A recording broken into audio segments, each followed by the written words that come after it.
Hello everybody, and welcome to Draft Meta Update, the video series where I break down all the changes to the Neon Dynasty draft meta so you know what to do when you dive into your next draft. If you enjoyed the video and enjoyed this series, be sure to hit that thumbs up button, subscribe to the channel for more content, and comment below with your questions, thoughts, and feedback. Let's get started. In this video, I will be covering the format news, the top commons for the set, and once more, some of my sleeper picks. Let's get started with the format news. First off, the Arena Open approaches. It is going to be this weekend. Day 1 is sealed, either best of 1 or best of 3, and then day 2 is best of 3 draft if you can qualify, and then the max prize is 2,500 doubloons, dollarios, however you like to call them, the big bucks for getting that max prize if you can get to 8 wins before 2 losses on day 2. So it's a big event. A lot of drafters are going to be playing, and I hope that you all are going to do well in the event if you do participate. So really hyped for this. It's always great to see some limited support from the official MTG Arena folks, and so this is going to be a great weekend. Next up, data is been disrupted. I think it was a success by me when I decided to dive into the data and determine why Network Disruptor was overperforming, and realized that thanks to the ninjutsu mechanic, things are not what they seem with the data. This is a big reminder to those who just love looking at one number or the rote data that it's not always that simple, and because of the way games drawn win rate is calculated, the Network Disruptor gets counted multiple times if you keep ninjutsuing it back to your hand, which is going to impact its win rate and make the data much less reliable than it would normally be. So always be on the lookout for places where data is not what it seems, and I think this could be potentially very interesting for how we interpret this data moving forward. If you want to watch a full video on this particular topic, I've already posted it to my YouTube channel.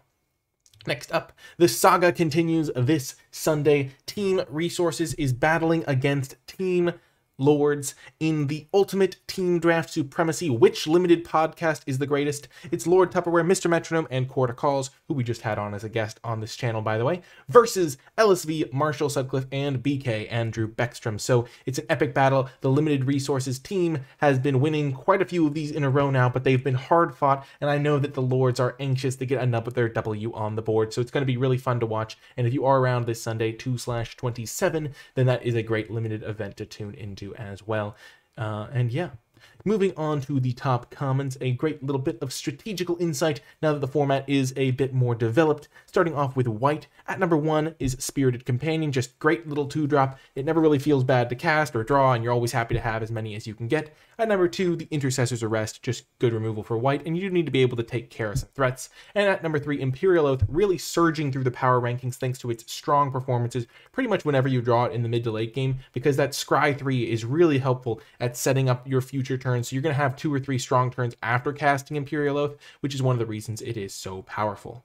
At number 2, we're talking about blue, and we've got, starting off at number 1 is the Modern Age, just a card that fits perfectly into any blue deck.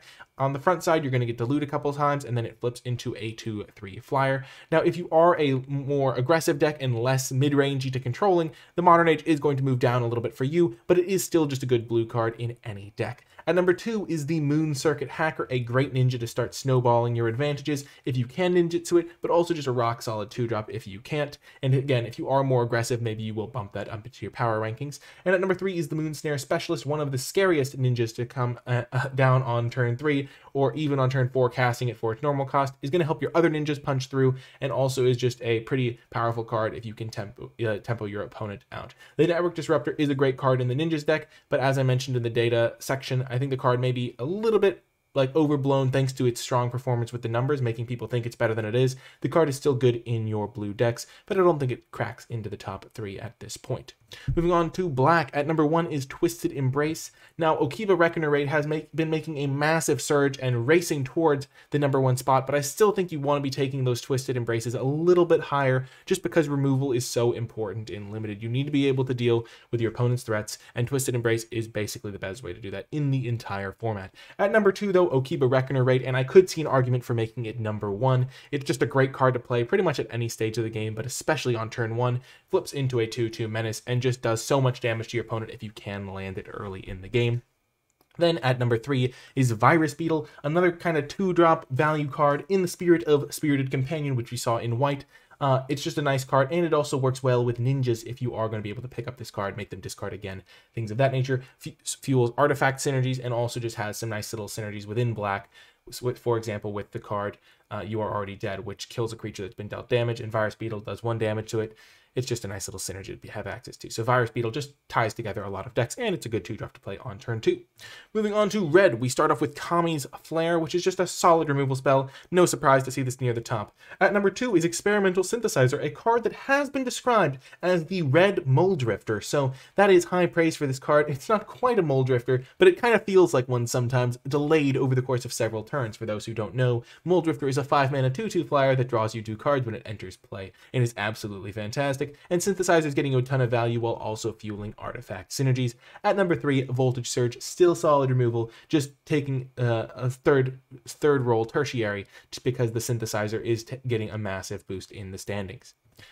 Moving on to green, the final color for these top comments. At number 1 is Master's Rebuke. It may not be the top performing comment, it may not be the card that you're always happiest to draw, but it is the card that your green deck is going to need, because green oftentimes lacks interaction, and Master's Rebuke has actually performed excellently in the format so far. So this is a card you're going to want to prioritize so you can kill your pesky opponent's creatures. At number 2 is the Jukai Preserver. This is a card that has been performing great, both as a combat trick and also just as a beefy creature when it comes down on turn 4. It's really hard to kill for some decks. For example, the red removal spells don't really kill it, and so Jukai Preserver is going to be a real big threat, and also can sometimes blow out your opponent's as a combat trick, which is just great extra value.